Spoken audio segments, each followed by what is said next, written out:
Iya, Dokter Tifa kena batunya. Sekarang dengan kesering dia menfitnah Pak Joko Widodo, sekarang Pak Joko Widodo membalas dan melaporkannya ke Polda Metro Jaya, dan akhirnya ya pihak Tifa, ada temannya Roy Suryo dan kawan-kawan, akan segera dipidanakan. Dan inilah pernyataan warga tentang Tifa itu. Kenapa Presiden Jokowi? Kenapa? Kalau Anda melihat saya, kenapa?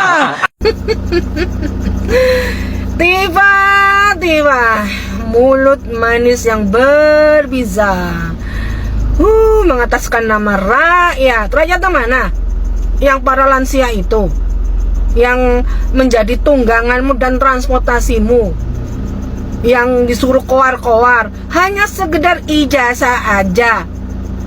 Ya kalau kamu mintanya ijazah bye-bye, ya mungkin Pak Jokowi akan ngasih bye-bye lah. Wong mulutmu itu penuh dengan berbisa, ngomong sampai dunia internasional. Tanpa kamu sadari, kamu juga menjatuhkan namanya Anies loh. Ditunggu di dunia internasional mana? Palestina. Palestina tuh juga menunggu, tidak hanya Anies toh. Palestina tuh menunggu semua negara-negara lain yang membantu mereka. Bodoh. Tifa, katanya kamu seorang dokter, tapi jiwamu sangat kotor. Sajane iki yang di dalam pikiranmu itu kenapa sih? Apa Pak Jokowi merugikan kamu? Apa yang merugikan kamu, Tifa? Sekarang kamu dilok nih, dikatain kayak gitu sama Irma aja sudah nggak enak hatimu. Tapi kamu koar-koar seenak aja menjelek-jelekan Pak Jokowi, ya, atas nama science. What kind of science you like it? You talk about? What kind of science? Your science is nothing. Juga ngomong bisa bahasa Inggris, ternyata your English also is not good. You cannot speak English very well. Do you remember? You said undang-undang. What the hell is this undang-undang? How can you speak English like this? Huh? Udahlah Tifa. Kalau kamu nggak suka dikatain orang, dijelek-jelekin orang, ya jangan jelek-jelekin orang dong. Sudahlah. Kamu fokus sama ilmu kedokteranmu, menolong orang, menyembuhkan orang. Jangan menghancurkan orang. Lagian Pak Jokowi apa pernah toh nyinggung kamu? Apa pernah membuat kamu sakit yang di mananya? Hei Dokter Tifa, kasihan tuh anakmu sama suamimu. Kalau kamu nggak suka dijelek-jelekin orang, ya kan? Nggak suka dilaporkan oleh Pak Jokowi, keep your mouth. Your lips is like a snake.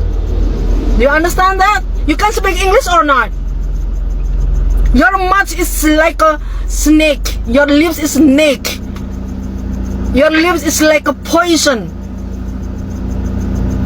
So you should be realize that you are a doctor. If you don't like anyone say the bad thing on you, so you should be keep silent or talk nicely. Not like that. What is this? Your voice, your mouth, it's like a snake. You're a snake. Do you understand that? Do you understand my English or not? Don't talk about international. Hey, Diva, if you don't like stay here, get out from this country. Get out. Find another country. Come on. Don't stay here. Can you understand that? You make me crazy. Keluarga saya, anak-anak saya mengalami teror. Berjumpa lagi bersama Mak Tifa. Kali ini Mak Tifa sedang mencurahkan isi hatinya yang sedang gundah gulana. Karena sebentar lagi Mak Tifa akan pasti dipanggil pihak kepolisian untuk mempertanggungjawabkan fitnahannya kepada Bapak Joko Widodo. Kata si Tifa, keluarga saya mengalami teror, anak-anak saya mengalami teror. Kasihannya Tifa. Kau laporlah ke kantor polisi Tifa, biar tahu siapa yang neror. Ya kan? Jangan cuma drama Korea. Dibilang si Tifa, anak-anak saya tidak punya salah apa-apa mengalami teror. Anak kau memang gak salah apa-apa, yang salah itu kau. Harusnya kau sebagai seorang ibu melindungi anak kau dengan mengunci mulut kau itu tidak memfitnah orang lain. Kata Tipa, serangan buzzer-buzzer yang tiada henti dan pemanggilan hukum kepada kami dengan tuduhan yang berat. Memang pantas tuduhan kalian itu berat. Karena apa? Perbuatan kau itu juga berat. Ya, memfitnah, mencemarkan nama baik mantan presiden. Kata Tipa, pasal-pasal yang berat kami para peneliti yang sedang melakukan pekerjaan kami dituduh dengan pasal-pasal berat. Kau peneliti dari mana? Peneliti dari Hong Kong. Sejak kapan kau jadi peneliti? Lagipun Tipa, kau tidak berhak meneliti ijazah Bapak Joko Widodo tanpa izin dari beliau. Banyak yang lain bisa kau teliti. Kenapa mesti ijazah Pak Jokowi? Dibilang dia kan 8 tahun, 12 tahun ini sebetulnya adalah abuse of power, penyalahgunaan kekuasaan. Kekuasaan yang mana yang salah gunakan? Pak Jokowi tidak berkuasa lagi Tipa. Jadi kau nggak usah menggiring opini masyarakat untuk meminta belas kasihan. Hukum justru dijadikan alat untuk membungkam dan menekan para peneliti seperti kami. Aduh, peneliti lagi kau.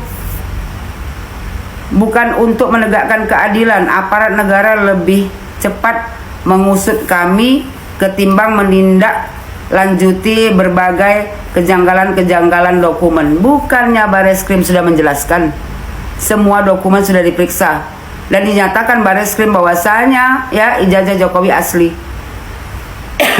Sementara kau sendiri yang menuduh Pak Jokowi ijazahnya palsu, pernah nggak kau tunjukkan di depan rakyat Indonesia bahwasanya ini ijazah Jokowi yang kami teliti dan ini kami nyatakan palsu? Pernah nggak? Jadi di sini sudah ketahuan kau penipu. Dibilang Tipa, ancaman hukuman kami dengan pasal-pasal karet sungguh tidak main-main. Memang nggak main-main lah kalau ancaman hukuman. Mana pula main-main? Serius lah Tipa. Anak-anak saya mengalami teror, anak-anak saya tidak punya salah apa-apa Bu. Kau lapor ke polisian Tipa. Ya, jangan cuman omon-omon saja, minta belas kasihan.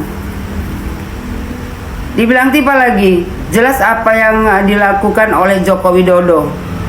Jelas apa yang dilakukan Joko Widodo ini penyalahgunaan de facto yang masih dia miliki. De facto yang mana yang dimiliki Joko Widodo?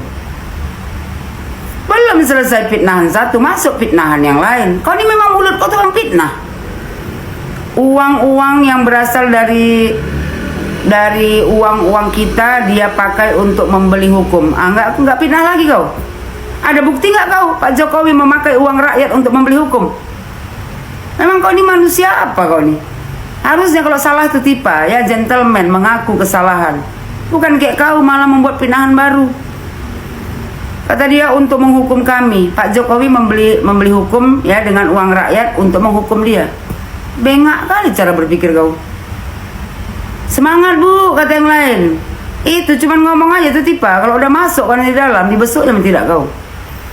Kata dia, saya sebagai seorang muslimah, saya juga berpegang teguh pada firman Allah bahwa kita bukannya sekedar bisa, tapi kita punya kewajiban untuk menegakkan kebenaran, keadilan dengan penuh keberanian. Tipa, kalau kau seorang muslimah tidak gampang muncul kau tuh memfitnah orang lain.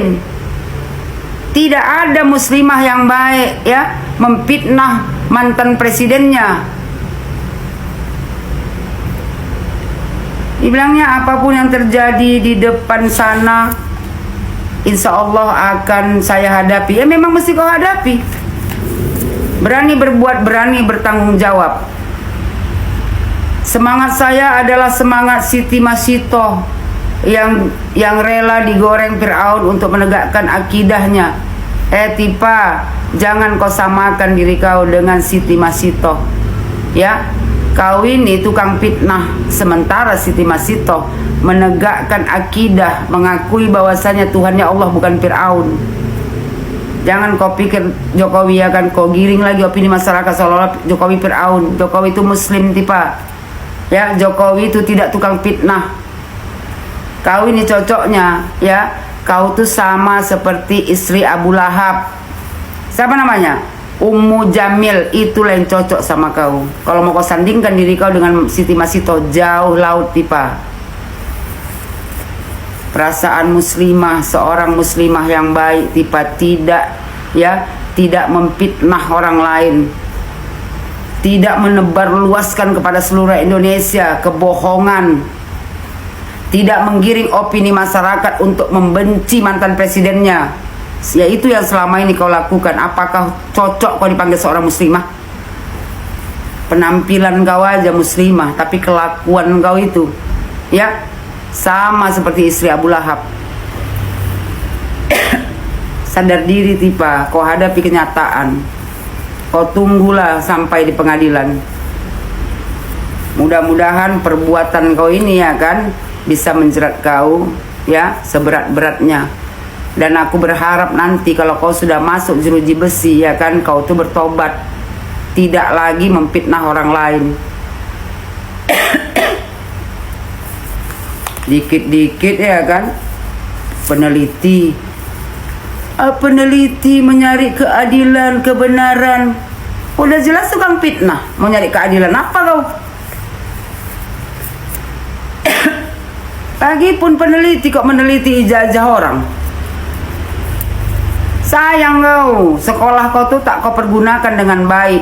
Ya, ilmu yang kau dapatkan itu malah kau pergunakan untuk memfitnah cuman Pak Jokowi aja dan keluarganya.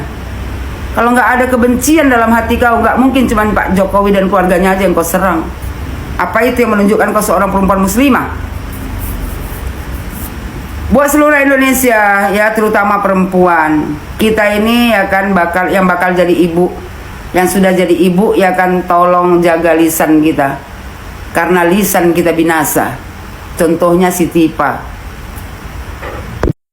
Beras itu bukan komoditas asli Indonesia. Emangnya beras yang kita makan sehari-hari itu dari mana asalnya? Kalau bukan asli dari Indonesia? Dari Yaman? Dari Arab? Apa dari Mekah? Ada.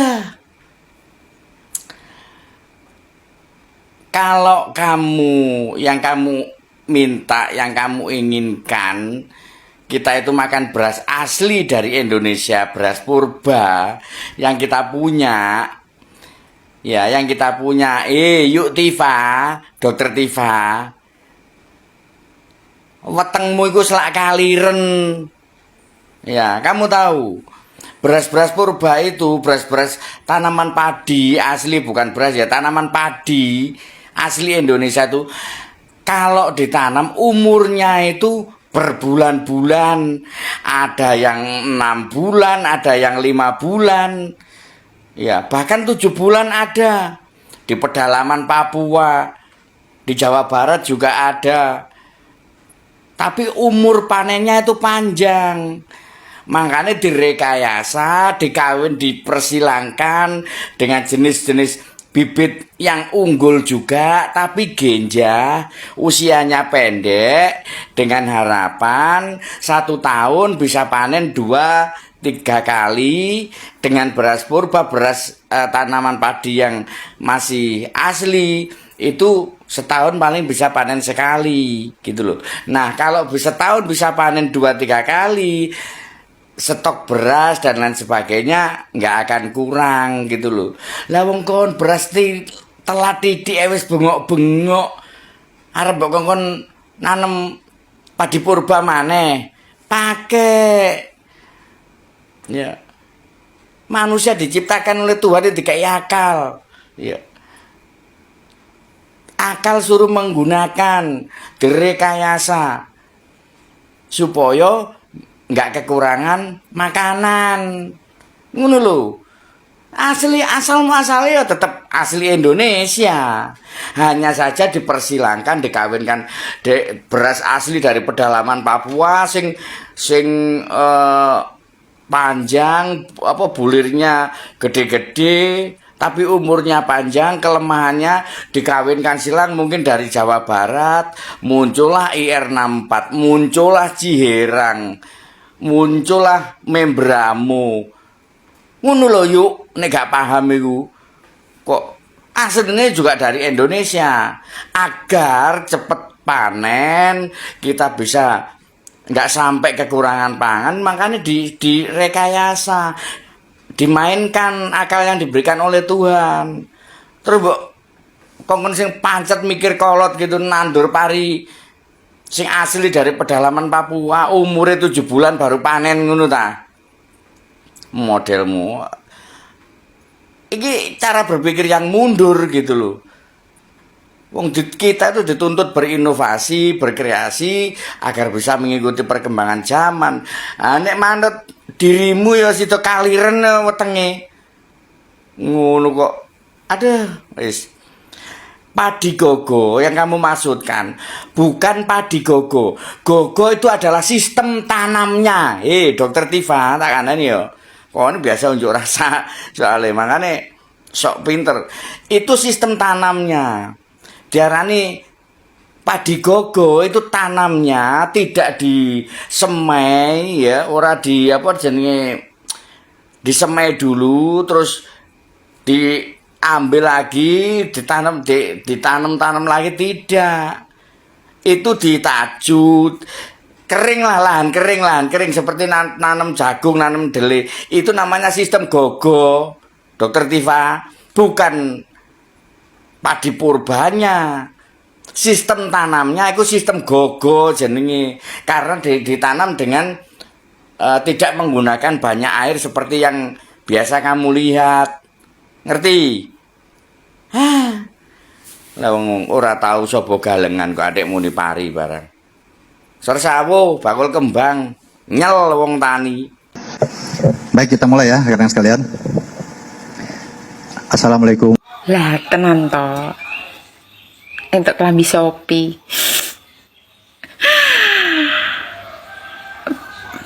Tante Tifa. Piye? Eman-eman gelarmu. Dokter lho, mbok timbang gelarmu nggo kuar-kuar ngono. Bantu lho masyarakat sing pening pedesaan. Ben sehat kabeh. Ora malah mbok gawe ruwet. Kudune dokter ke menyembuhkan penyakit. Lah iki kok gawe penyakit lho malahan. Jan. Kudang klambi oren nangis. Dok, piye rasane nek sesuk nganggo klambi oren? Aja nangis yo.